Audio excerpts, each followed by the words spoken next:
This week, the U.S. House of Representatives will consider aid to Israel and Ukraine as separate bills. House Speaker Mike Johnson said the narrowly divided chamber would consider a total of 4 bills, including financial aid to Taiwan and U.S. allies in the Indo-Pacific region. Washington's aid has been delayed due to political wrangling, which is worth $14 billion for Israel and $60 billion for Ukraine. 3 of the 4 bills proposed by Johnson would cover Ukraine, Israel, and the Indo-Pacific region. The nature of the 4th is not clear yet.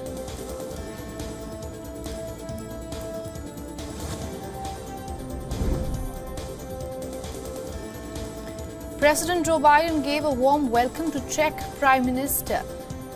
This happened at the White House, and he thanked him for Prague's ongoing support to war-torn Ukraine. During the meeting, Biden recalled Czech Republic's admission to the NATO 25 years ago, calling it the best decision and hailed the country as a great NATO ally. The Fiala announced that Prague will donate millions of euros to buy artillery ammunition rounds for Ukraine in its fight against the Russian forces.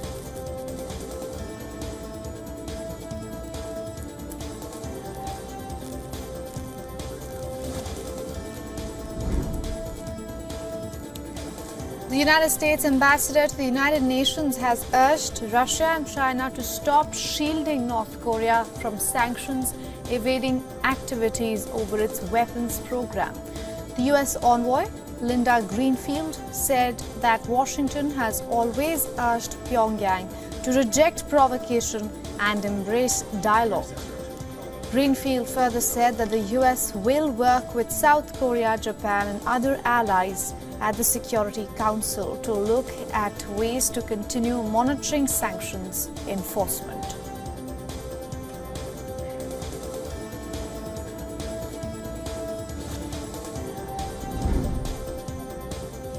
Several pro-Palestinian activists staged protests against the ongoing war in the Gaza Strip and disrupted the traffic by shutting down the Golden Gate Bridge in San Francisco. The vehicular movement came to a standstill for hours as several protesters chained themselves to parked vehicles. According to the California Highway Patrol, the police have arrested 20 people from the spot.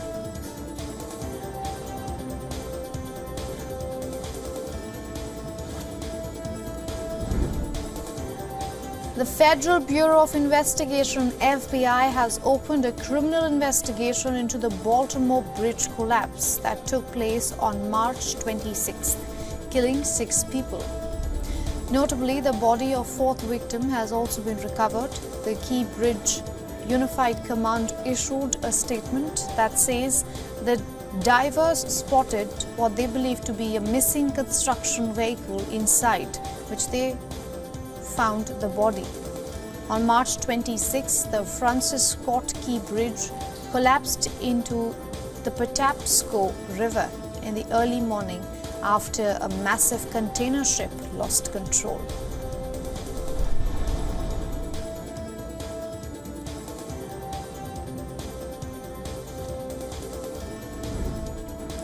The authorities in Gaza have recovered 15 more bodies from the Al-Shifa hospital area after the withdrawal of the Israeli armed forces from the Palestinian territory. The health workers and residents in northern Gaza have been looking for their loved ones in the war-torn region after hundreds of Palestinians have been killed in Israel's armed offensive against the Hamas militants.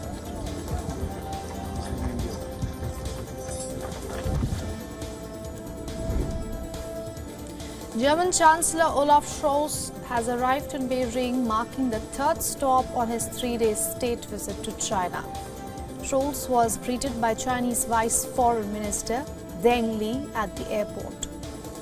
Before Beijing, Scholz visited the southwest China's Chongqing and financial capital of Shanghai.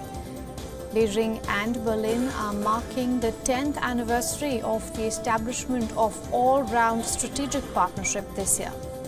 This is Scholz's second visit to China since assuming office in 2021. Direct investments from Germany have grown by 4.3% last year.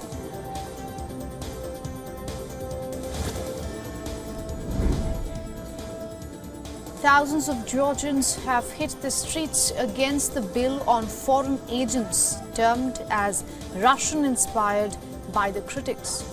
Over 5,000 protesters marched outside Georgia's Soviet-built parliament building, demanding the government to withdraw the legislation that requires organizations that accept funds from abroad to register as foreign agents. The agitated protesters chanted "Russians, Russians" at cordons of police and were later dispersed with water cannons by the security officials.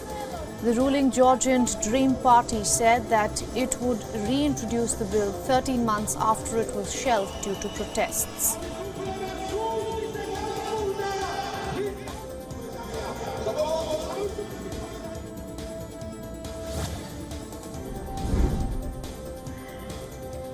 It's the election season in India and Prime Minister Narendra Modi is on an unstoppable campaign trail across the nation. Today, Modi addressed a mega public rally in eastern state of Bihar. At the rally, Prime Minister Modi launched an unsparing attack at the Congress party for not uplifting the poor of the nation. Prime Minister Modi said the Congress party ruled for decades and lost the opportunity, and 200 million poor have been brought out of poverty by a quote-unquote sevak, that is Modi, in his own words. The state of Bihar, that sends 40 parliamentarians to the lower house, will go for polls in 5 phases, beginning from April 19th, that's this Friday. In the first phase of 2024 Lok Sabha elections, the constituencies of Aurangabad, Gaya, Nevada and Jamui will go for polls on April 19th.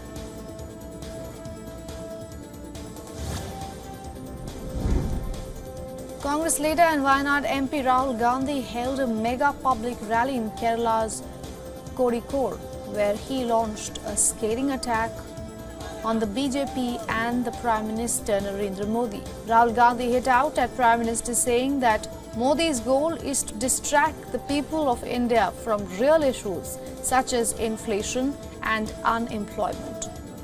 Sharpening his attack, Gandhi alleged that the BJP and RSS are trying to destroy the constitution and the India bloc is trying to save it. The state of Kerala sends 20 parliamentarians to Lok Sabha and will go to polls on April 26th in the second phase.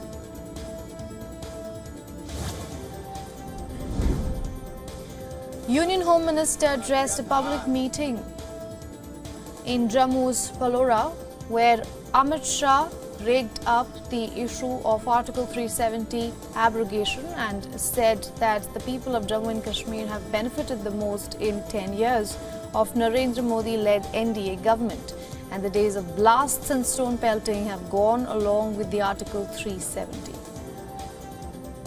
Home Minister Shah also attacked former Jammu and Kashmir Chief Minister and PDP Chief Mehbooba Mufti, saying that the tricolour is immortal and will always stay, whereas the Article 370 has been scrapped.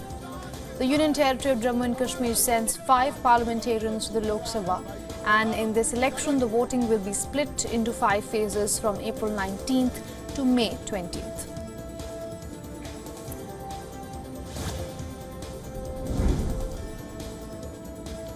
In India, at least 5 people have died and 35 people have been injured after a bus fell from a bridge in Odisha's Jajpur.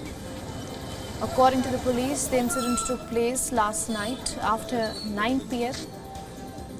on National Highway number 16, when the bus with about 47 passengers was en route to West Bengal from the Puri district. The injured passengers have been taken to the hospital. Odisha Chief Minister Naveen Patnaik expressed grief over the deaths and announced an ex gratia of $3,593 each for the kin of the deceased passengers.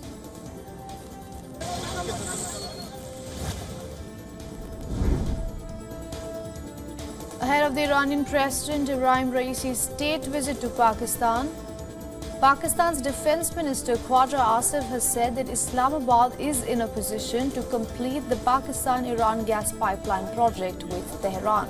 According to the Pakistani media, the authorities have begun the construction of the 80-kilometer section of the Pakistan-Iran gas pipeline from Gwadar to a point where it can be connected with the Iranian section of the project. Sources have said that Iranian President Raisi is set to visit Pakistan on April 22nd amid prevailing tensions in West Asia over Iran's aerial attacks against Israel.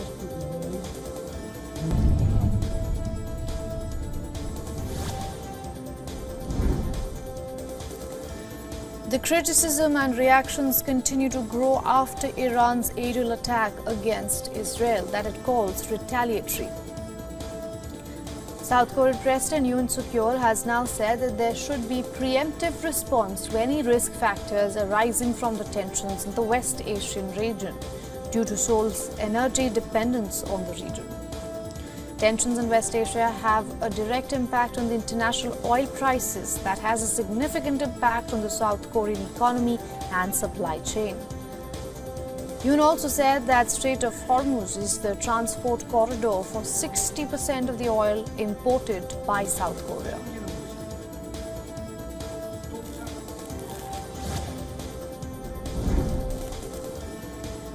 Over 2,000 migrants, including women and children, engaged in a scuffle with the National Guard officials in southern Mexico as the authorities attempted to divert their route from the state to the neighboring state. Despite the intervention, the group of migrants managed to continue their journey on the Pan-American highway towards one of the towns. Migrants urged each other to maintain peace and avoid violent confrontations with the armed forces. In March, the latest migrant caravan, composed of individuals from Latin America and the Caribbean nation, was departed from the state of Chiapas by the authorities.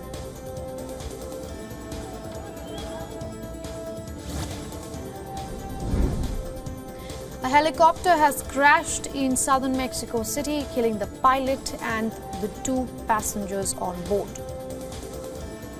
The video shared by an eyewitness showed a tall and dark plume of smoke rising from the site of the accident. The private aircraft fell on top of an empty car repair shop located near the UNAM University campus.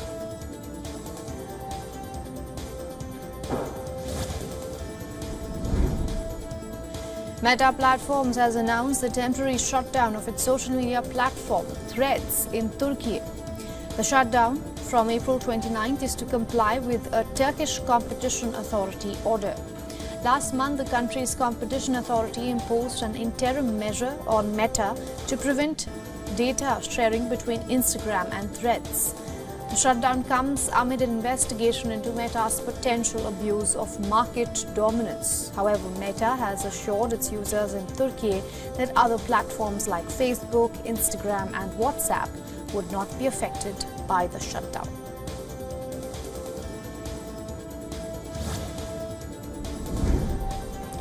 Some more news from Meta. It is gearing up to introduce its virtual reality headset into classrooms. The technology could enable students as young as 13 to explore ancient cities like Rome or wander through art museums in New York from their desks. This move by Meta comes as scrutiny by the US Congress over online child protection is at its highest level. The metaverse technology is part of Meta's big shift towards virtual and augmented reality. Despite slow tech adoption, Meta hopes classrooms will use and it will boost the tech's awareness, especially among younger users. The educational product, which is yet to be named, will let teachers control multiple headsets and access educational apps on Meta's Quest devices. While the tech giant has not revealed pricing details yet, Meta aims to have headsets in most of the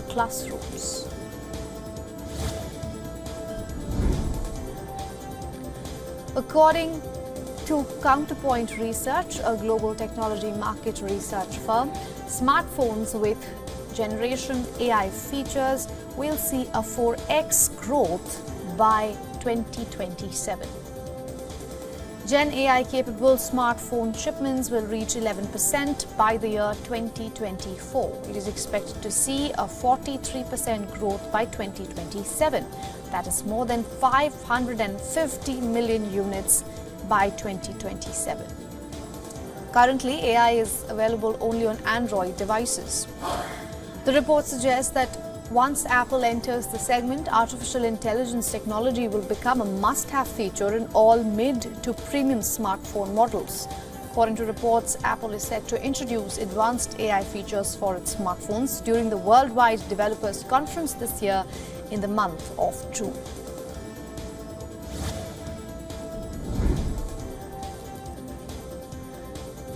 Brand Shield, a cybersecurity firm, has taken down more than 250 websites. According to the company, these websites were selling fake versions of popular weight loss and diabetes drugs. Out of the 279 pharmacy websites, more than 90% of them were dealing in GLP-1 medicines. The company also removed more than 6,900 illegal drug listings across social media platforms and marketplaces in total, including 992 marketplaces in India, 544 in Indonesia, 364 in China, and 114 in Brazil. Almost 60% of these listings were found on Facebook. Some of the fake medicines were Novo Nordisk's Ozempic and Wegovy, and Eli Lilly's Mounjaro and Zepbound. Initially developed for type 2 diabetes, over the years these drugs have come to be known as the weight loss wonder drug. These drugs reduce food cravings and cause the stomach to empty more slowly.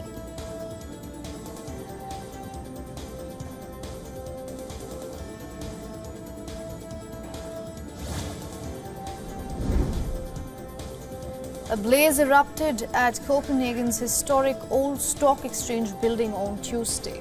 This iconic landmark, known for its spire headed like intertwined dragon tails, suffered significant damage as the fire engulfed and caused the spire to collapse onto the roof. No injuries were reported. Live video from local media showed people carrying large paintings away from the building to save them from the flames. The fire occurred while the historic Dutch Renaissance building, which currently houses the Danish Chamber of Commerce headquarters, but no longer functions as the city's stock exchange. It was undergoing renovations. The cause of the fire remains under investigation.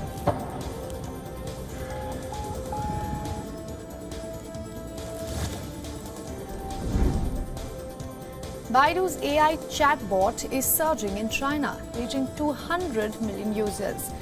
It's the double since December. Launched last year, it's a major player. However, Ernie faces competition from Alibaba's backed Kimi and remains far behind global leader ChatGPT. Both Chinese chatbots still lag behind the global leader OpenAI's ChatGPT, which boasts nearly 1.9 billion views last month.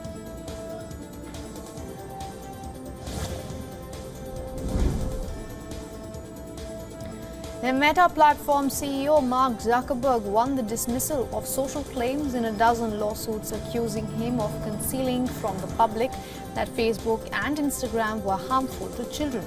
25 of those cases sought to hold Zuckerberg personally liable, saying Meta's billionaire founder created a false impression about the platform's safety despite warnings they were unfit for children.